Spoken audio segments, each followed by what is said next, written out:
like a one-on-one session at this point. Yes. So I'm gonna start the timer just because I know I need to learn how to stay on track.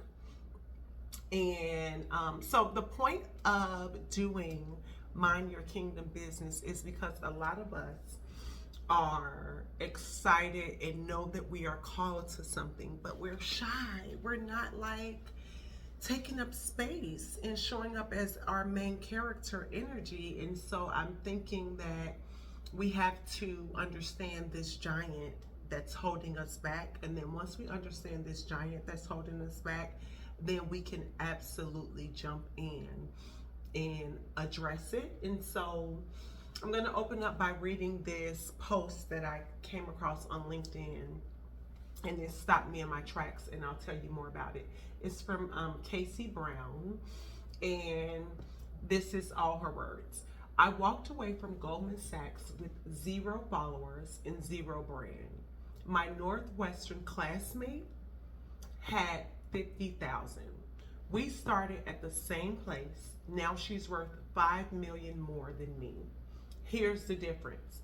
While I was too professional for social media, she documented everything. Day one at Goldman, 2,847 likes. What they don't teach you in finance class, 8,293 likes. Why I'm leaving Wall Street, 47,000 views. I watched her build an empire while I built nothing. In 2018 through 2021, my credentials were Gates Millennial Scholar, Northwestern, Goldman Sachs, Stripe, Personal Brand, 0. My friends' results, same credentials, 50,000 followers, speaking deals, 2 million consulting business. That the wake-up call came in 2021 at a conference, and another agency owner walks up to me and says, Casey, if we were competing for the same client or the same employee, they would come to me even though you're more qualified. His reasoning, because he was famous. My ego was shot a bit, but I had to be honest with myself. He was right. That's when it hit me. I had access to $1 million experiences and leveraged none of it. What I could have shared my first day trading $100 million in this position. What Stripe taught me about product market fit. From scholarship kid to Wall Street, each post equals compounding interest in my personal brand. Instead, I did what most do. I'll build my brand after I leave. Content is beneath my level. My work should speak for itself. LinkedIn is for people who can't get real jobs. My ego cost me years of compounding growth.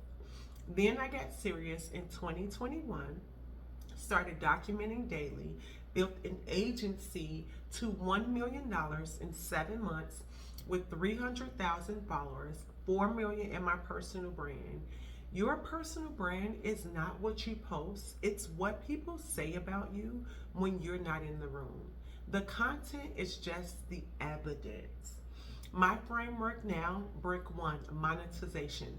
How do I want to make money from this? Brick 2, ICP, which is ideal customer profile. Who needs to know about me for my goals to happen? Brick 3, association. What do I want people to say when my name comes up? And brick number 4, transformation. What specific change do I create in people's lives? They must be built in this order. Most people want to start with brick number 4 and wonder why nothing's working. But when you are laying the foundation right, your content strategy writes itself. Your idea client starts reaching out to you. Your monetization becomes inevitable. Every post is like putting money in your 401k. You won't wait until you're rich to start investing. Don't wait until you're ready to start building your personal brand. The brand equity I'm building today will pay dividends for the rest of my life. The brand equity I missed at Goldman Sachs, gone forever. What experience are you sitting on now that could be building your brand? And so I needed to read that because, like, what is your feelings after hearing that? To be honest, I really agree with most of everything that you said 100%. My thing is too, just being shy. Remember, I was telling you about, I feel like I'm very confident, but I'm just shy. Mm-hmm. What you mentioned about the ego too, like sometimes I don't even notice, but I feel like that leads me sometimes too, like unconsciously, like I just do it unconsciously. Absolutely. Absolutely. That is something that happens to us often. But God showed me this formula in the Bible where David, you know the story of David and Goliath? No. Okay, don't worry. I'll tell you about it. That's perfect because that's what this is built on, right? Like, but the story that he showed me about David and Goliath. So David is a shepherd boy. He watched like sheep for a living, right? And he was one of the youngest children in the household, and everybody kind of like looked at him side eye. They didn't really like put any regard to him because they just assumed he's he's good to watch sheep. Well, he was already crowned king. He had just not stepped into position, but he fought a giant and saved Israel against the Philistines because he was brave enough to do it, right? And so the formula that I identify is called Name, Tame, Claim. And then guess what you get after that? Your fame. And so we're going to break this down into pieces so that we can identify what your real giant is, because while you're saying it may be shyness, what if it's something else underneath that? That we just don't know because oftentimes we literally think it's one thing when it's something else. Yeah, I can see that actually being the case, to be honest. Okay, Like perfect. it's deeper than what I think it is A for sure. 1000%. It oftentimes is. I learned this thing called Acts 5 whys. Like when you are dealing with something, if you go 5 whys down, that's truly where the answer really is, right? And so we'll talk about that on the other side. But number one, we're going to name, because in order for David to win, he had to name what he was going to win, what he was up against, his giant, right? And so I'm going to read, it's First Samuel chapter 17, and it's verses 45 and 46. And it says, David said to the Philistine, you come against me with a sword, spear, and javelin, but I come against you in the name of the Lord Almighty, the God of the armies of Israel, whom you have defied. This day the Lord will deliver you into my hands, and I'll strike you down and cut off your head.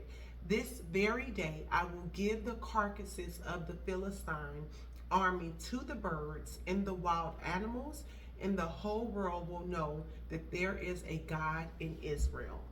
So, in order for us to even say, okay, I want to do this thing, but something is holding me back. I don't know what it is. Again, we have to actually understand what we're fighting up against. And oftentimes, most people, giants, are fear of being seen, because if they see you, they're probably going to judge you. They're going to think this about you. What about this? Most people fear is fear of speaking up, because what if my opinion ruffle feathers, make people upset, make my family angry?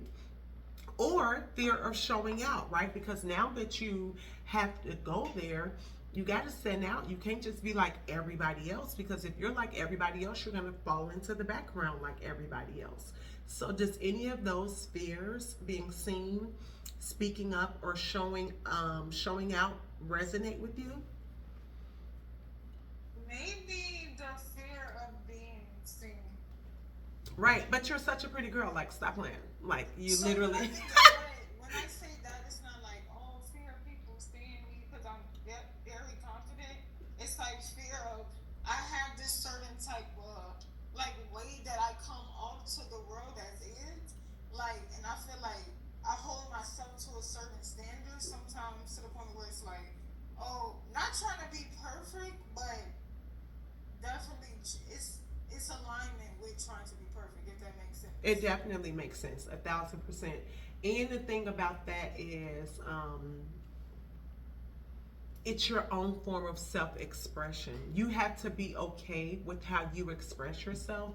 It's like when you tell your family something, it depending on how you deliver that message, they're either going to say she meant what she said and I'm not going to bother her about it, or I'm going to poke at her depending on how it's delivered. And so when you show up with a level of confidence but also a level of humility, then that allows us to receive you as you are. Like, this got to be who she is. She like that with her family. She like that online. She's like that when people talk about her. This is just who she is. And then the girls that get it, and the ones that don't, bye bye. Like, it's okay. It's totally okay. But what we have to come up against is this comfort, right? And oftentimes, um, the comfort is the winner when in fact the calling should be the winner, right? Because Yes, definitely. because if the calling is more important, then why are we allowing it to win? And I understand because it's like this is real life things, and this is expressing yourself, but also knowing that we want to be liked, knowing that we want to be accepted. But guess what? If God accepted you and you accept you, who else can accept you? Because He And then gave. it's like I definitely understand that mindset, and I feel like I do be in that state of mind at times, but I do want to get to the point where it's like I'm consistently feeling like that. 1,000%, 1,000%. And that's what I'm hoping that this course masterclass can help you with. So the comfort that we struggle with, it's definitely in the lack. This first one is lack. The first thing that we lack clarity. That's what we say. I don't know what to post. What am I gonna say? What if they don't like me? I'm not really sure. I'm not sure. When in fact you really need courage. You need courage to say it doesn't matter if they don't like me, because the people who do like me are going to really, really like me, that they're going to rock with me regardless. So that's the first thing. The second thing people say about their comfort is fear, which is what we talked about, or being nervous, right? About something. But in fact, what if you operated from faith? If God gave me this story and He showed me this, I mean, I must have a voice for somebody. There's got to be somebody else in the world who talks like me, who thinks like me, who will resonate with me, right? Like, so we have to learn to nurture our faith in a way that allows us to not be nervous and not be fearful of what others have to say. And then the third thing is, well, that's not really my personality. I don't really do that. I don't want the camera all in my face. Oh yes, I feel like this is definitely. Oh my, this is definitely. This one is a big one, right? Like, for real. This one is a big one. And that's what also had me stuck. Like, when I was starting to build just my first business in general, if I had the opportunity, I would be like in the background and just have a great business and be like, it should speak for itself. It's kind of like how Casey said, like, it should be good enough to speak for itself. Well, that's not how it works, babe. Like, people want to know who they're doing business with, first of all. And let's call a thing a thing. We are likable people. Like, when people experience us in real life, they like, you're dope and I want to know more. Like, let's be friends. Let's hang out, right? Like, do you not experience that? No, that is true. That's true. People rock with you, like in real life. So why can't we translate that people that's rocking with you and operate from that same energy? But the truth is, it's not my personality. Well, guess what? God voice. Like he literally is made whole. You are made whole. Where you're weak, God fills up that space. Like it's times that I don't even know what to say, or I don't know like how I know stuff. I'd be like, how did I know that? Like that is so crazy that I knew that. I have no idea. But it's because God fills up that gap. So if my cup, if I show up, he tells me to do something, and my cup is only 40%, he's gonna make up that 60% that's needed to deliver it because I was obedient enough to show up and at least try. Right. Does that make So sense? you're saying just do it basically, and just put it all in faith basically, You and it'll literally, work out. you have to. Like that has been one, that the post that I just read to you, I put it online, and one of my best friends called me and he said, Samala, I get it now. You've been saying it, but after you just put that post up, I get it. He was like, I feel like that's me and you. I feel like you are killing it. And I'm just like sitting back. And he's more educated, more credentialed, more all the things. But guess what? Because I'm turning on the camera, because I am showing up, my points are being put on the board. And so, in order to get over this giant, we need to name it. And so, the question that I have for you and that I want you to think about, you don't have to, this is not for you to answer it right now, is let me know if you're ready to write it down, or I can drop it in the chat, whichever one makes you happy. Yeah, I'll write it down. What is it? Okay, so it's the question is, what giant am I actually being called to face when I think about networking and showing up? What giant am I actually being called to face when I'm thinking about networking and showing up? Right? And if you can begin to ask yourself that, is it because it's not my personality? Is it because I don't want to be seen? Is it because I don't know what to say? What is it? I think I can answer that now. Okay, tell me. It's definitely not my personality at all. Like I feel like I am very like closed off because it's peaceful that way. To be honest, it's very peaceful that way. But what I want to do to make money, it requires me stepping out of my comfort zone. So it definitely is that. Like that's definitely one of the reasons. The calling has to win, because you I have to cannot be comfortable when you're trying to operate from your, actually your calling requires you to learn to be uncomfortable. Um, Your calling requires you to learn to be uncomfortable, because comfortable is predictable. Comfortable is same thing, mundane. Like, in how are you gonna build something amazing or something that nobody has ever seen if you are regular? Like, and so to be uncomfortable means, guess what? I showed up to this event and they had an opportunity to pitch, and I was like, I'm about to do it. It's money on the table. And guess what you do? You do it. You weren't, you when you got dressed, when you showed up, you were not thinking about pitching, but an opportunity met you. It's literally like saying, I want to be great. I want to live my best life, but you got to do it within this amount of space, God. Like, don't go out, because if you go out of this space, I can't do it with you, because now I'm uncomfortable, and that it's unpredictable. No, you have to learn. It's literally one of the things that you have to learn is to be uncomfortable when you are operating from your calling. wow, yeah. Let me. Can you type that in the chat? I need to write that down. Yes, you definitely have to learn. It's literally a rule. You have to learn to be uncomfortable while chasing your calling. Uncomfortable. Come on. Uncomfortable. So, do you feel like you mastered that, or I think I'm doing pretty but I'm also like a colorful person. So I used to say it's not my personality, but that's really a lie, Samela, because I am a colorful person. And in order, like, for me to show up in a pink suit with I remember I wore this one time and I had on this like yellow hat. And because I just was like, this is my style.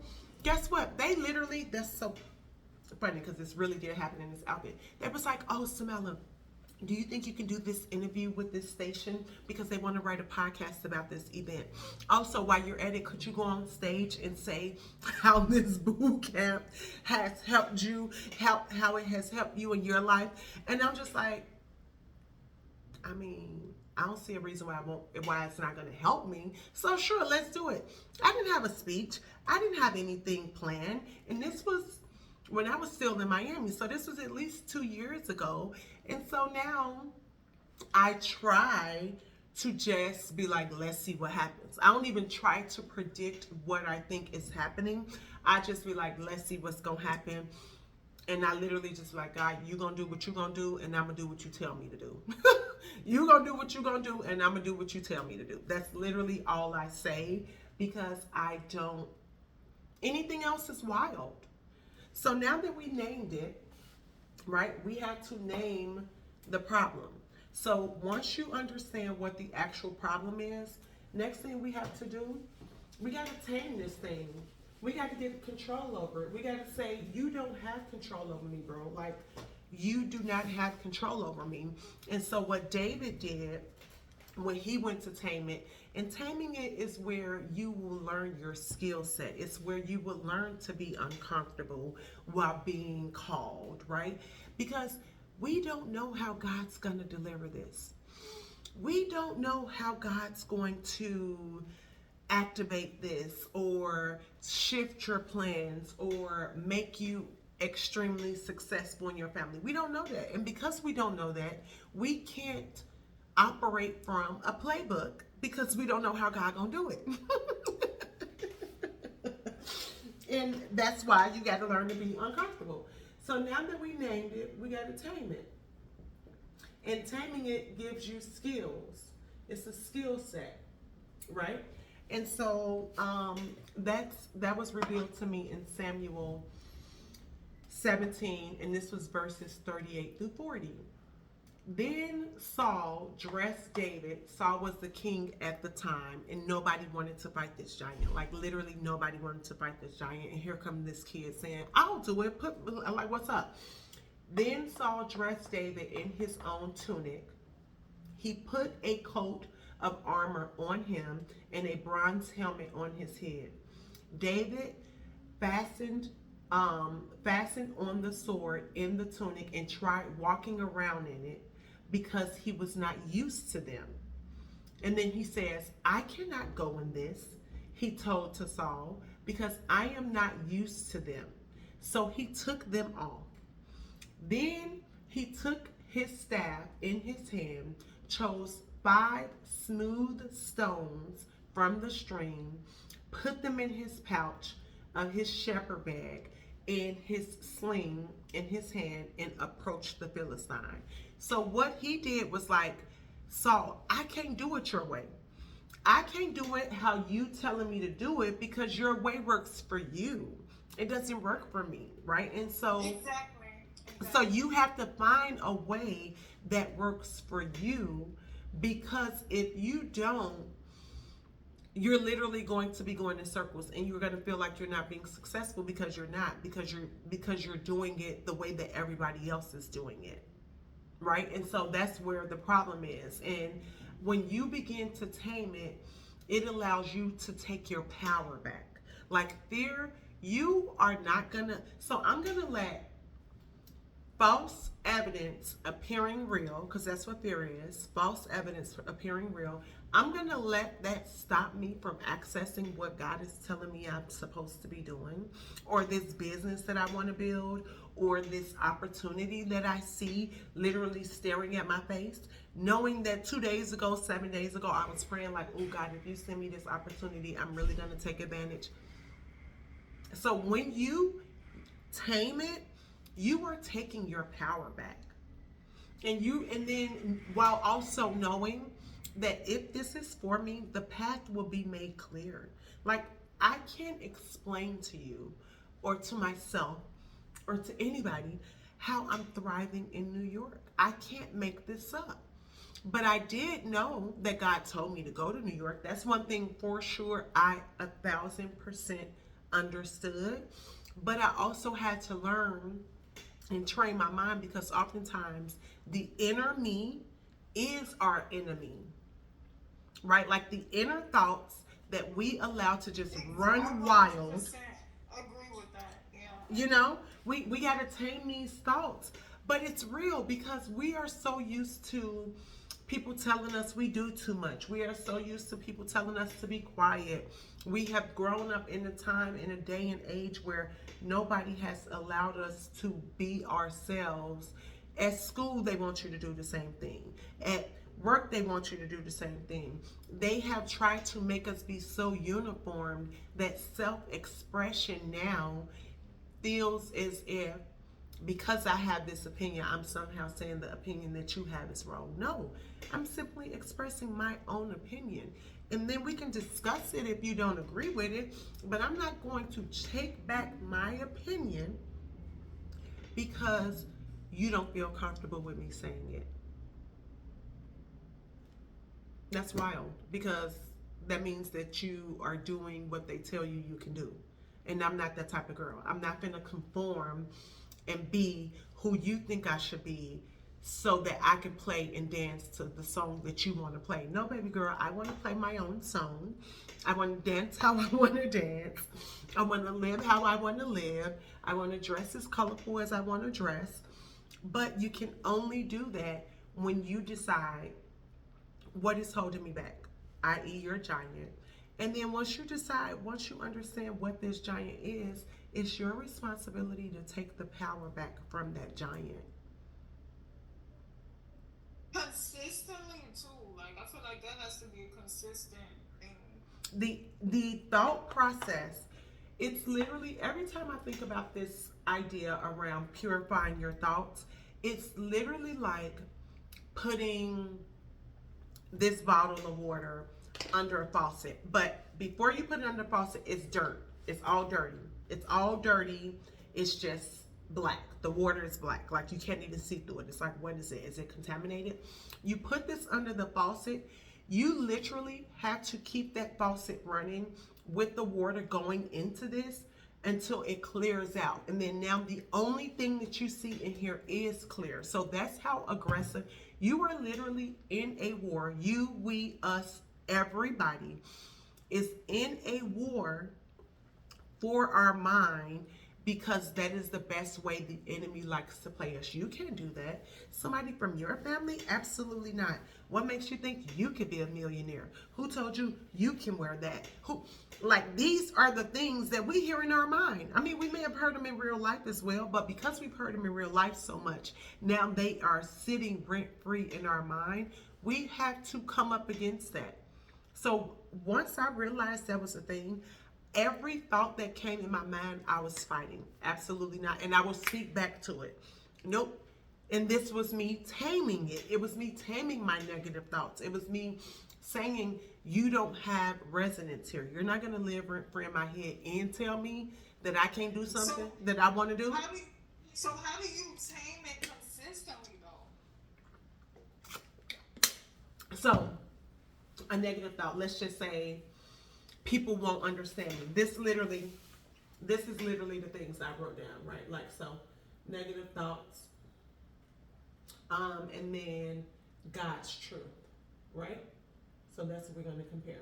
So the first negative thought is people don't understand me.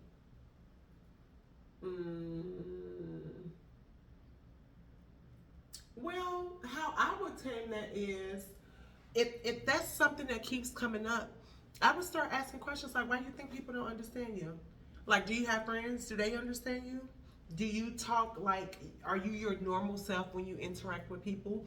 If my answer is yes, then people do understand you.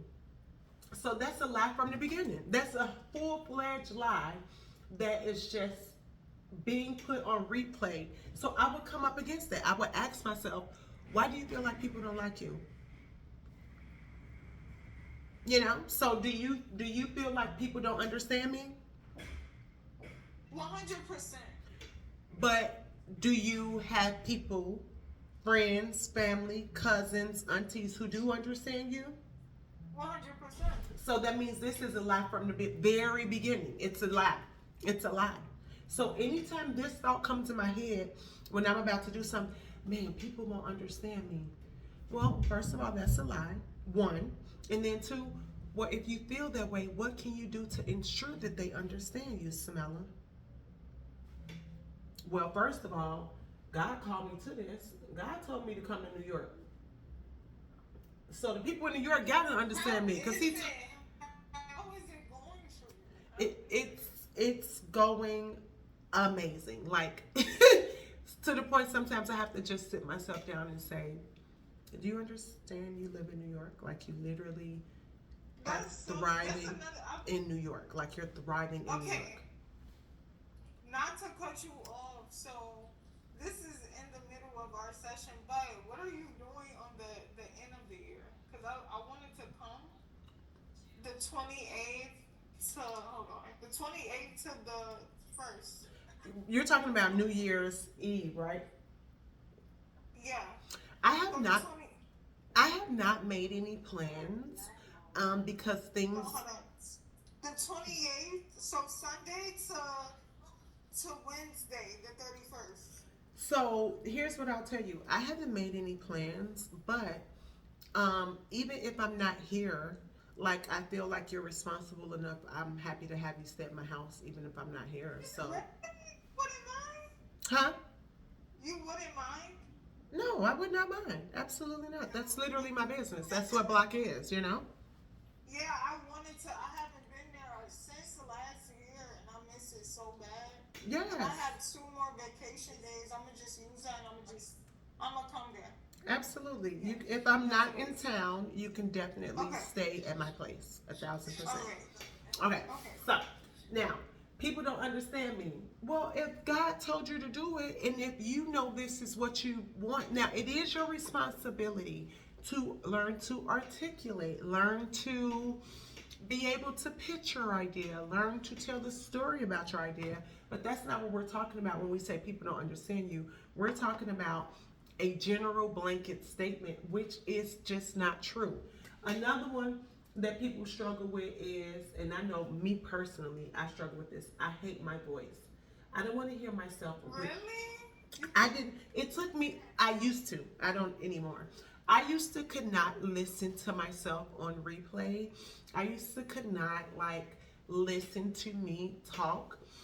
But really, the truth is, how are you ever going to improve if you don't listen? If you don't re-listen to your voicemail, how are you even gonna know where you tripped up at, what you did well? So that changed to God gave me a sound. Like He literally gave me this sound. So what you trying to tell me, Samantha? God made a mistake with your voice? Is that what you trying to tell me? God made a mistake with your voice? Like you just have to be more content with it because it's gonna be your voice forever, basically. And you can absolutely learn to adjust your voice. 1,000% you can learn. But people most of the time when they say they hate their voice, what I feel like is underlining is they hate how they speak or they hate what they have to say, right? And so this could go into other layers. Like, what are you talking about? Maybe you don't feel like you know enough, and so that's why you don't use your voice. But really, instead of you saying that, you're saying you hate the way you sound. You know? And then another one is, I don't want to share my story. I think that's it. I 100% feel like that at times. Even though I'm content, like I keep saying, confident with how things played out in my life and all of that, I just still feel like, nah, like certain people just don't deserve to know certain things about me. You know what I'm saying? And that's why you don't tell them. You share, like, I hear this the most, and my answer is, Your story is your testimony to God. First of all, and I'm going to tell you how to use your story. I'm going to tell you as we get into the other ones. But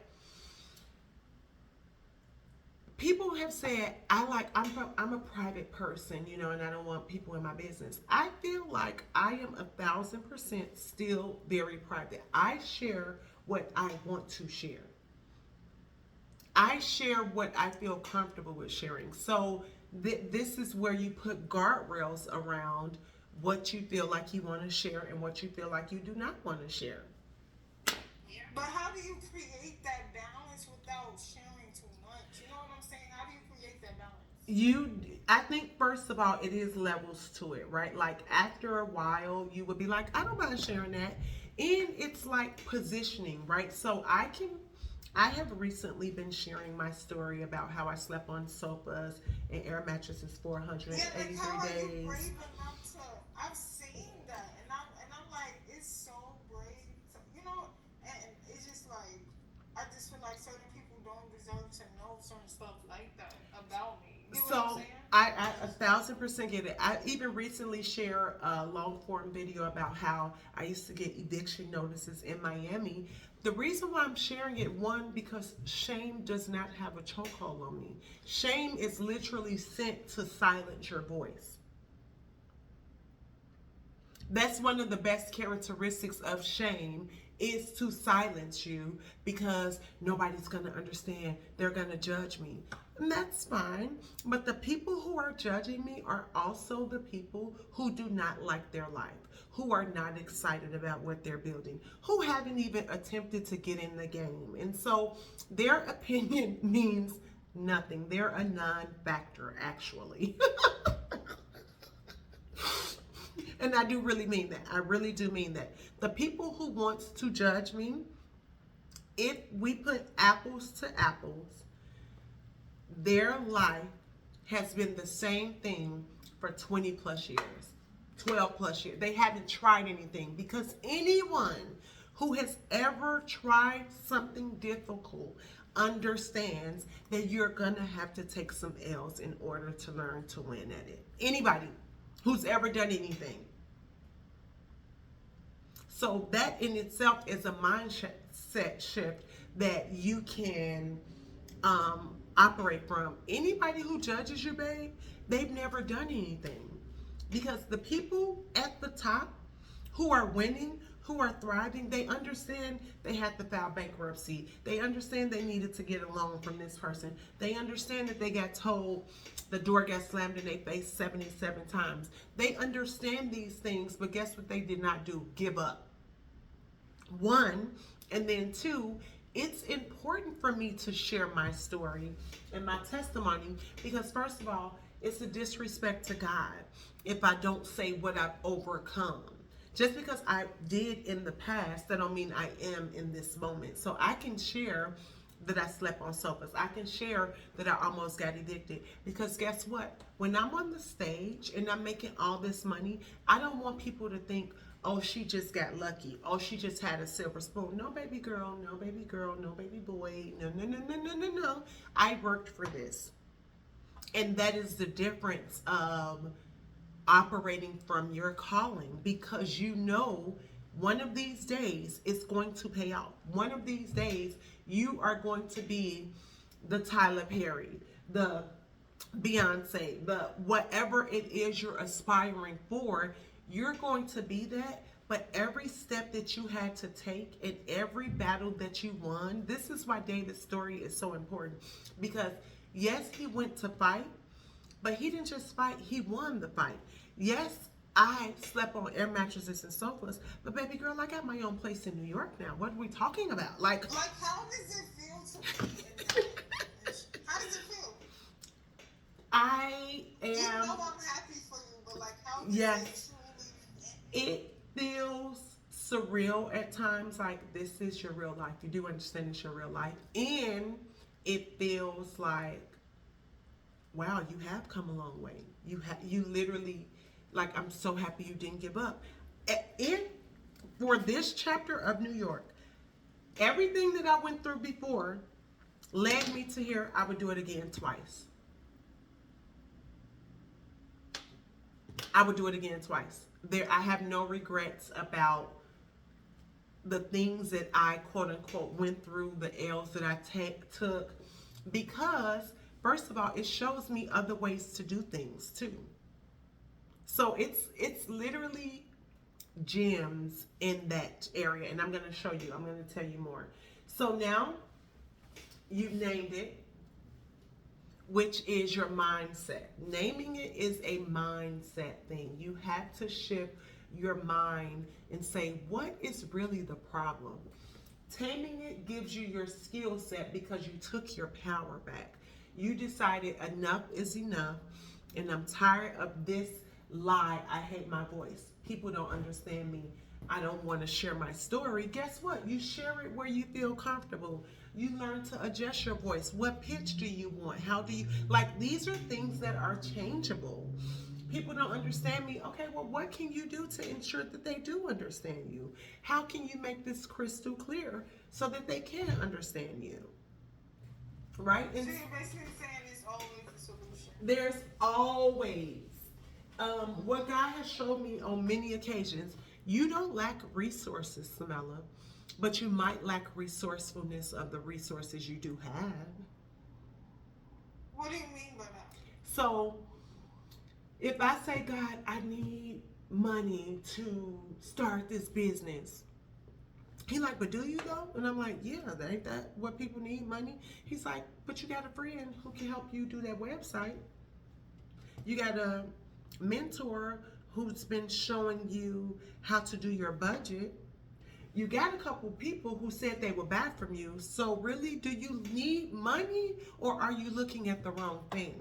And so, And you know what's so crazy that you say that, because I feel like that's the mindset that I've been operating in for a long time now. I am kind of in a position where it's like I'm able to make that move, and it's like unconsciously I'm still making that thought where it's like, oh, it's something here. Like like now it's like I'm trying to come up with something else, not even on purpose. You get what I'm saying? Like, yeah. at first I'm saying it's the money part. Now the money is here. God gave me the opportunity to be able to have the money coming in now to where I'm able to pour into my business, and I'm still feeling like something is still missing.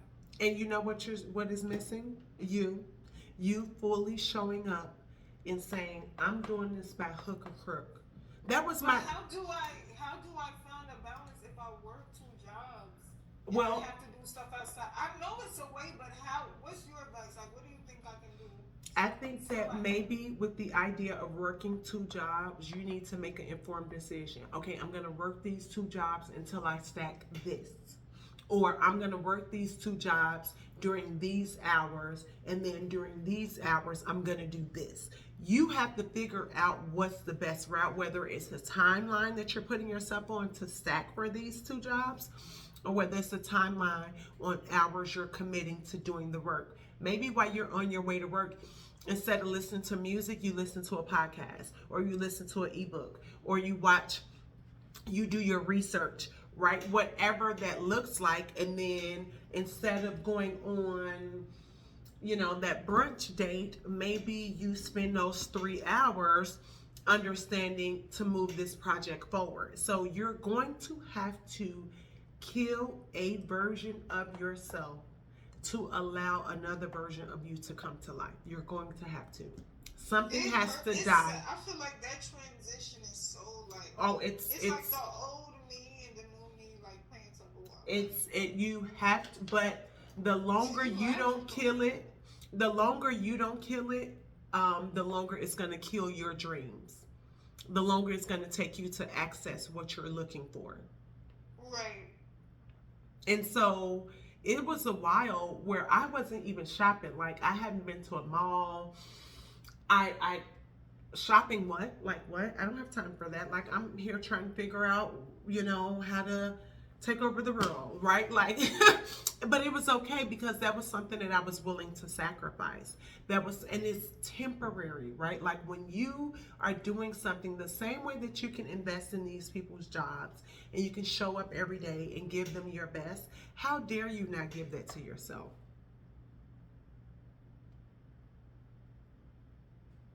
I agree, and I feel like sometimes I do get caught up in a day and But like you, what did you just say? You said the longer I wait, I'm killing mine. What did you say? The longer you the longer you wait to kill that old self, the longer it's going to take you to find your new self. Like it's killing your calling. It's taking, and God already know, it's he already know, he know that you're going to trip, he know you're going to fall. No, God knows for sure. I could just feel the inner change, and like I said, it's just like tug of war, basically. And so the biggest key that I can give you here is, when you learn a lesson, put that lesson in your lifestyle. So let's see. When I learned, I don't know, how to network, I'm just going to say that. When I learned how to network, I then learned how to network with friends, family, relationships. I learned the skills that I learned from networking became a part of who Samela is and how I show up. And then even like the harder lessons, right? When I learned to trust my instincts, I now take that lesson as a new lesson, and this is just how I operate. It's part of my standard book. And the way in which you know you are growing spiritually, mentally, emotionally, is when you are tested, it's a different test. If you are tripping over the same exact test, then you aren't learning the lesson from that test.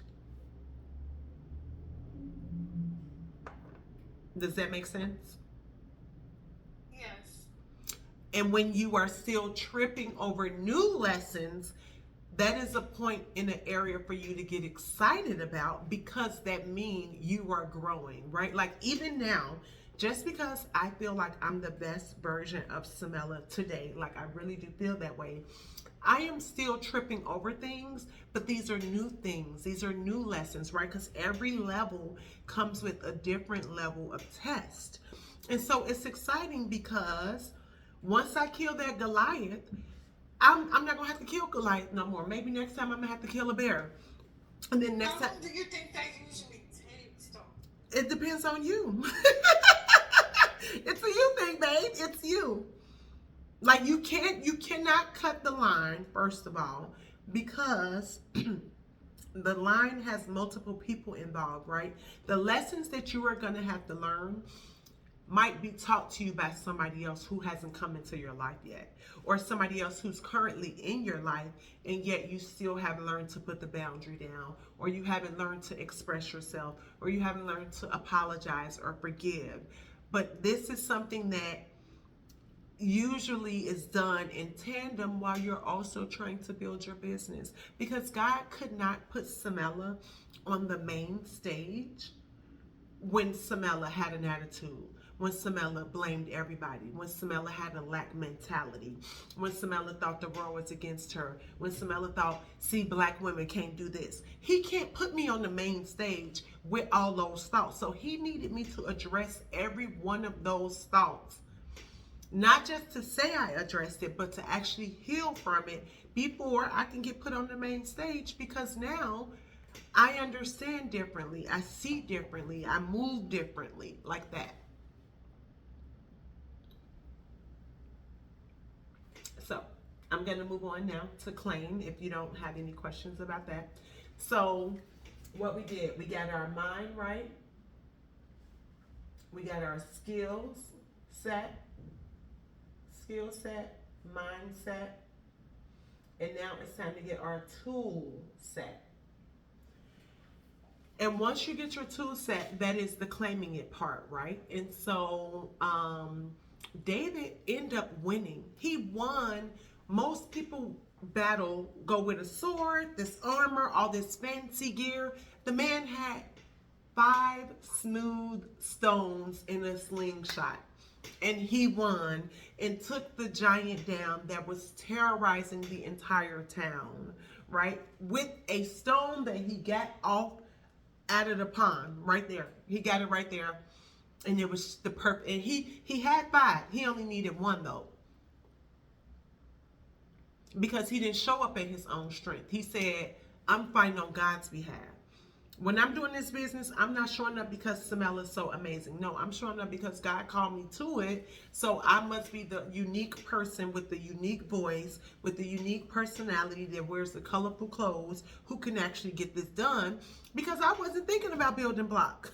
God told me to build block. I wasn't thinking about New York. God made me go to New York. So it must be something that He know about me that I don't know about myself. Right.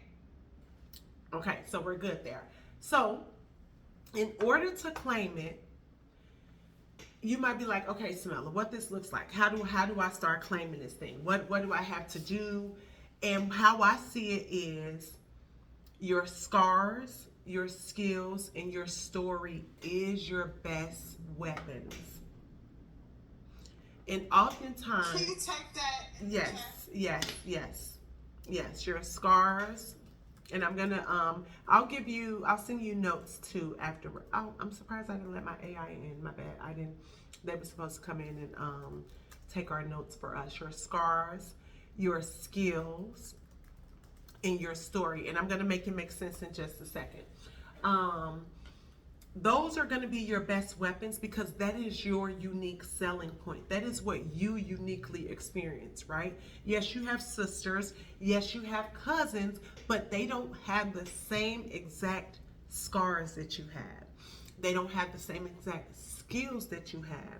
They don't have the same exact story that you have. So that's what makes you uniquely positioned to get the job done. Do you know what I mean? Yeah, I understand that. Okay, and so misalignment generally happens when we're not being authentic to ourselves. We're not Right. allowing ourselves to be exactly who we are and letting the girls that get it, and the ones that don't, bye. So, what that looks like is how we express ourselves. The old way of expressing ourselves is the one to one, right? When people meet with Samela, because I'm at this networking event, they're like, oh my God, you're awesome. And I'm like, I know, right? But because, I said, I know, right? But that's really how I feel too. Um, but because I know what I'm called to do is so much bigger, I can't scale my business with the one to one model. The one to one is in person, in real life. These people are going to experience you, they're going to love you, but you have a bigger calling. You have to do something bigger. So you really got to switch to one to many. And one to many is experiencing you online, experiencing your voice, experiencing your story. The reason why celebrities do so well, let's take Cardi B for example. The reason why Cardi B does so well because people feel like they understand her. People feel like they know her. People feel like they know what she's going through because she's sharing her scars in real time. She's sharing her skills in real time. Her music is her skills. Her scars is a divorce and the lawsuit and the deals, and then her story is how she chooses to position it. She took the lawsuit that just happened and turned it into an album. I mean, that is genius. That is genius because it happened. She can't avoid that it happened. It happened on the public stage. Why not make this work one to many, right? And so the one to one model, you literally are going to be burnt out. The reason why you're going to be burnt out because you got to show up to all these networking events. You got to talk to all these people. You got to shake all these hands. You got to nobody got time for that, right? But when you do one to many, which is online, and this is in real life, when you do online, you can now ride a creative wave, right? Um, because the content that I make, I don't necessarily make content every single day. I make it when my spirit feels right, when I'm in the mood, when I'm feeling cute, when I feel like, oh, my hair turned out well, when I feel like I have something to say. And when I do it in that way, it's authentic, it's natural, it doesn't feel forced. It's not a second job. It's a when Samela feels her best self, whatever triggers that, that's when you turn on the camera. That's when you bulk record. Another thing the one-to-one does is not allowing you to scale because you need time. And time is a limited asset. Like you only have so much time in a day. Whereas when you do one to many, you can expand your reach, right? I'm talking to you and you're in Chicago. I'm in New York. If we did one to one, I got to catch a flight. I got to do all these things just to talk to you. When in fact, we got online now. It expands your reach. Do you see what I'm saying? Yeah. And then the last one is the one to one really requires you to be on, right? Like, you know, when you go somewhere, you got to show up, you got to look good, you got to smell good, you got to feel good, you got to be in the mood, you got to have the money to buy the drink. Like, you got to do all these things. Whereas the one to many, you got variety. You can show up, you can write a blog, you can do a voiceover, not even show your face. Your hair could be a mess. You could show up to a master class and still get the information without having to turn your camera on, right? And so that's why this is the new way to do things, the one to many. This is why you have to create content. This is why you have to tell your story. This is why you have to claim your inheritance, essentially, right? Because your calling is your inheritance. It's literally God's way of saying, hey, babe, I want to make you great. I want to make you wealthy. I want to make you abundant. But in order for me to make that for you, you got to do this thing. And this thing just so happened to be your calling. And if you want to do the thing and you want the abundance and you want the greatness, you got to figure out a way to get it done. And the best way to get it done is going to be one to many. Using your voice, using your story, using your lessons to teach other people. I can only share this information with you because I had to learn the hard way. Because I was Cassie. I missed opportunities. I wasn't showing up online. I didn't know how to tell my story, and I didn't get the check. I had to return $28,000. I had to get people to tell me no. I had people slam the door in my face. But because those things happened to me, I can gladly share them with you so that you can avoid having to continue to move on the one-to-one matter and do one-to-many. So, and the last thing, which is what we all want, is to unlock this fame, right? Like when you have the fame, guess what comes with that? Your fame brings assets. So you got your mindset, you got your skill set, you got your tool set, and guess what that gives you? Assets. Assets is what brings you value, what creates wealth, what changes lives, right? And so because you've shown up and dealt with your giant in public, right? Because David fought this giant in public. So guess what that means? People put respect on his name immediately because he took down what other people were unwilling to take down. So the question is, what is it that you're being called to do that is uniquely for you that you got to do on the main stage? You got to do it on the main stage. You can't want to start your hair care line, your beauty business, and think that you're going to be shy about it. Because in order to start a beauty business, people need to see the beauty behind it, whether it's beauty in mind, beauty in heart, beauty in body, beauty in soul, right? Like people need to see that because that's how they believe it. And in order to unlock the fame, and not just the spotlight, you have to use what we just talked about. So when you're moving from an authentic place, which is what we said holds most people back, right? Because they don't know, like, I don't know what to do. I don't know what to say. Be yourself. How did you get the people to like you when you got invited back to that la la la? Or when that person asked to be your friend? What'd you do? You was yourself. So that's the same exact thing that you need to do when you are showing up and leading in your authenticity.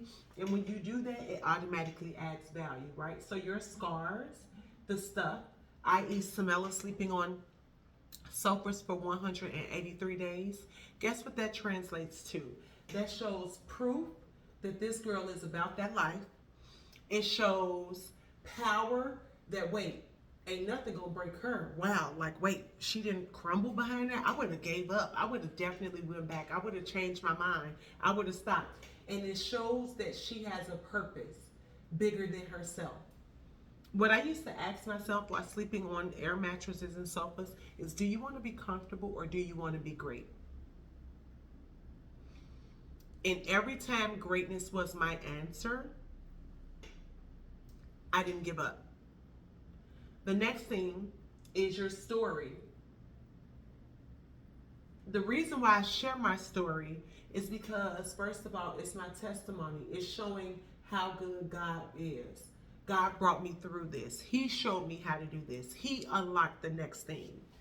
It also gives other people hope. Like, wow, I am in the midst of that right now. I'm sleeping on sofas and air mattresses right now. So let me, get this together. Another thing it does is show that I survived. Like, I made it. 100%. I survived. So what can she do? And guess what? People want to bet on people who survived. Because who wants to put their money behind somebody and then they give up at the first sight of their feelings being hurt? Who wants to be with somebody who they're in a relationship and the first time somebody lie on them, they want to dump them or get a divorce? Nobody. People wants to be around survivors. And so when you tell your story, you're giving other people hope, you're giving God the glory, and you're putting respect on your name because you survived. And then the last thing, the skills that you got from surviving and from telling your story, guess what that turns into? A blueprint. And guess what you can do with that blueprint? Make money from it. Turn it into an offer. Because guess what you got? A roadmap to show people how to get through it, how they can do it, and you can bless others, right? Like, so me doing this masterclass is a commitment to people who want to do better. Like, it doesn't have anything to do with money. Like, so I can bless other people because I have scars and I'm okay with sharing my story. But while I'm blessing you, guess what I'm doing? I'm refining the way that I talk. I'm getting comfortable on camera. I am learning to show up for myself. I am literally leveraging skills so that when God do give me my main stage moment where I'm talking to hundreds and thousands of people, I'm not shaking in my boots because I put in the work and I was okay with blessing somebody else by showing up on camera. And really, this is me putting my reps in. So, you got it? You're copying? You following me? Yes, I'm just taking notes. Absolutely. And so, one thing, we named it, which equals your mindset. We tamed it, which equals your skill set. We claimed it, equals your tool set, right? Because now you got a story to tell. And guess what that gives you? The fame, which equals your asset. Think about it. Anybody who could sell stuff, they could sell it because they got a story to tell. Any rapper that you know is rapping because they had something to talk about, how they overcame this and how this happened. Any actress or like celebrity, they can do it because they have, when I went to apply for this audition and before I knew it, I was doing this and I was, right? Like they have something that is fame worthy that now helps them generate assets to live their best life. And when you do this, name, tame, claim fame, guess what that tells God? That says, I'm willing to do whatever you tell me to do. I'm actually able to do it because I conquered this thing. I got my skills. I did what I needed to do. I am willing. I'm ready to fight for it. And then it says, I'm ready. Like, because if you stay ready, you ain't got to get ready. I live by that, right? Like, if you stay ready, knowing that I want to be on the main stage, okay, Smella, how are you staying ready so that if the main stage finds you, you're ready? By doing things like this, turning on my camera, practicing when nobody's watching, posting a video if it gets 0 likes. That's not what I'm not doing it for the likes. I'm doing it so that by the time I get on the stage, people are like, wow, she speaks well. She dressed well. She know how to work a room. Guess why? Because I was turning on my camera when nobody was watching. I was putting the reps in. You know how Drake said that was you with me in the gym? I was doing the work. I was showing up to practice. I was putting on the clothes and I was ready so that if and when my moment comes up, and it's not really an if, because if you're doing it from a calling, it's more of a when God tells you it's time, that's when you're going to unlock your fame. But you can only unlock your fame when you obey.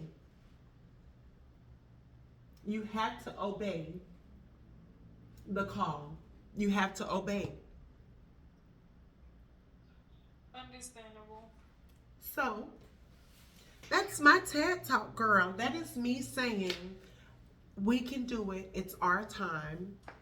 I'm expecting to see you at the top. I'm expecting for you to go after your dreams. I'm expecting you to get out of your own way. I'm expecting you to conquer the shyness, conquer the personality, conquer it all, especially if it's standing in between you and what you're just deciding that you want out of life. Okay. Definitely. So, the only other choice is to get it done. I'm unlocking my trust fund baby era. Like, I am a trust fund of God, and I want everything that He promised me, and I'm going after it. I want the house. I want the lifestyle. I want the career. I want the marriage. I want the family. I want the bag. I want to be on somebody's yacht on a Tuesday, and that somebody might be my own or a friend. Who cares? I just want to be on a yacht on a Tuesday, not worried about how I'm going to pay my rent next month. And I don't think that's too much to ask.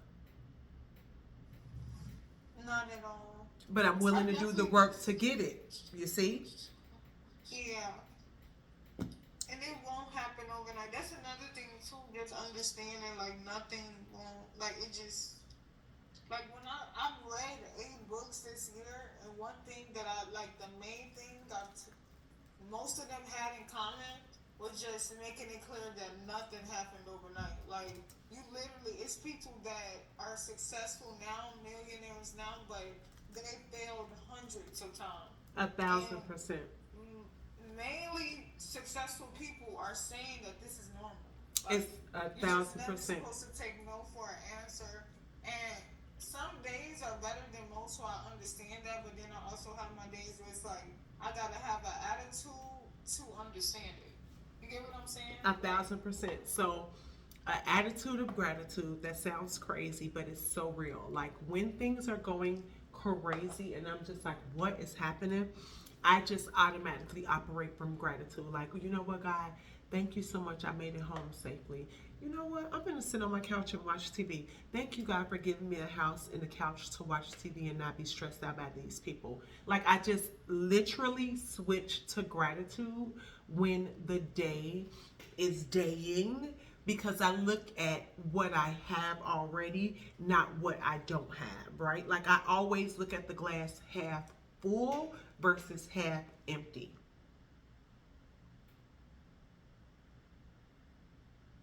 And when you operate from that in itself just switches the mind.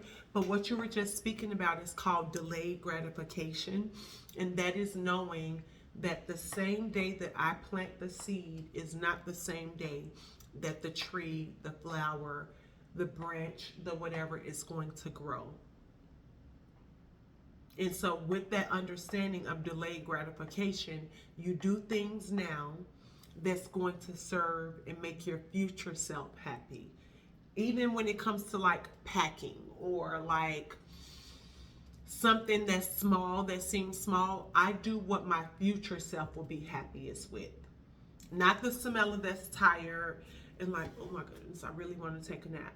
Okay, but if you take a nap, how much is that going to throw off the meeting that you had in 7 minutes, 12 minutes, 15 minutes, right?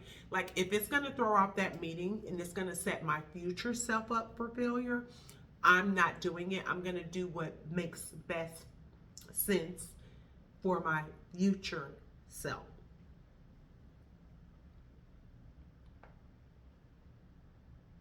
So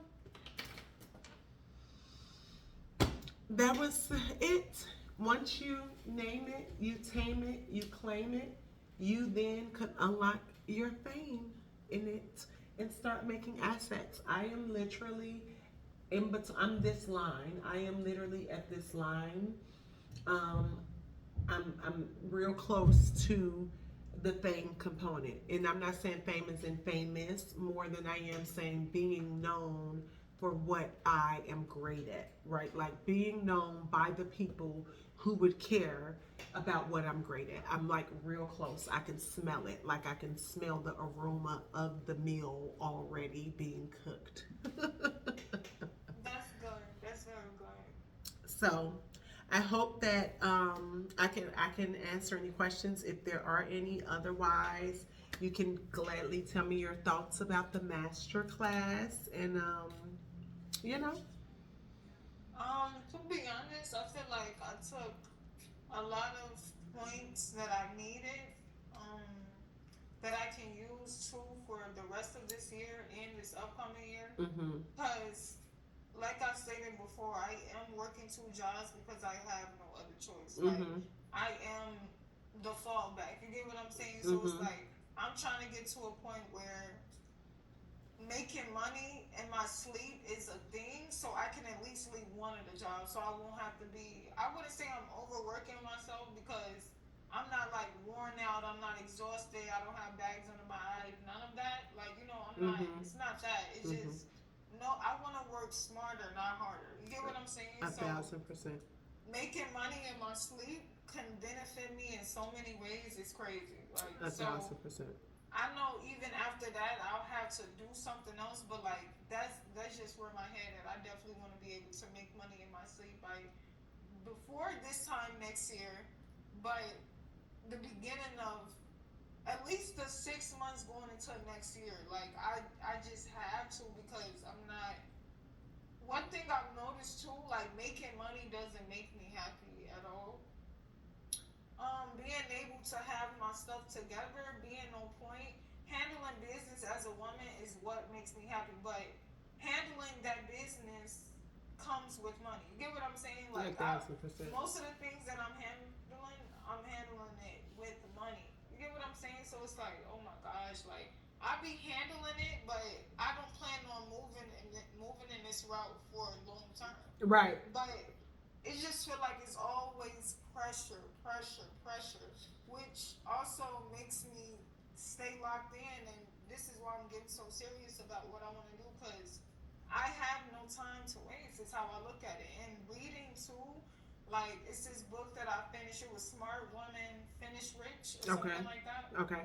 Um, it was basically talking about like women just being successful or like without a man and stuff like that. And it's just like it just changed my outlook on a lot of stuff. A lot of stuff don't happen overnight, which means every day counts. So it's like if I play with my time now, if I play with my time now, next year the side effects that Yep. from my actions is gonna you show. You get A what I'm saying? thousand percent. Versus if I put in that work now, I can have good results based off of the work that I put in now. But it's hard when you don't have nobody like like telling. I feel like when you don't have nobody like there, it is sometimes hard. I'm not even gonna lie. But that's not an excuse. I still make it happen, but it's still just like what the hell, like. But yeah, So that's how I'm feeling. I feel so many things of what you just shared. Um, so when you say you don't have a choice, I think really what it is you haven't identified other choices. You need to give yourself other options, and giving As yourself other far as options. Like when you said you don't have another choice when you so this the when I working the say two okay, jobs. so because I so when I say that